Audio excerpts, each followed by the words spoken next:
but I want to come home. And I tell her, I want you to too, but right now you can't. And we just gotta wait. This 20-year-old mother will never forget the day her daughter was taken away by Youth Protection. That was one of the worst days of my life, when I lost her.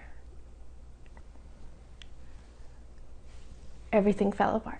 The little girl was first placed in foster care over allegations of neglect. Her mother has been fighting to get her back for more than 2 years and insists she's done everything her social workers have requested. I did therapy. They said anger management. I did the anger management with the therapy.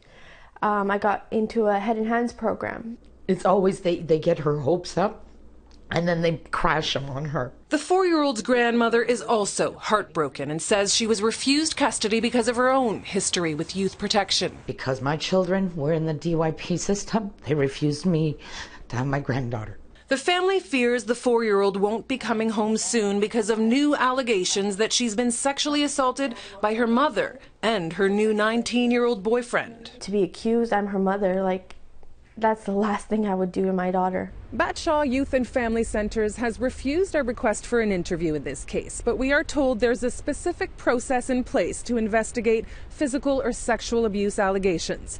Problem is, in this case, the family adamantly denies there was ever any sexual abuse. Both the mother and boyfriend blame the social worker for what they call false accusations.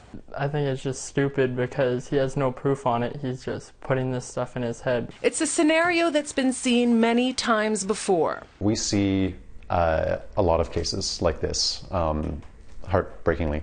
And maddeningly also. The director of Head and Hands says young parents are systematically victims of discrimination.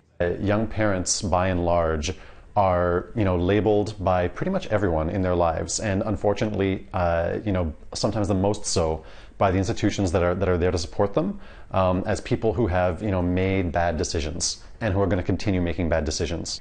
There's a new child in the picture now. The young mother just gave birth to a second baby girl, but her family is still far from complete. Give my granddaughter, the sister, and my daughter a break. Bring her home where she belongs.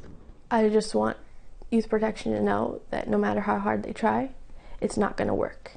I'm never going to give up on my daughter. As long as it takes, she will come home. Leclair, Global News, Montreal.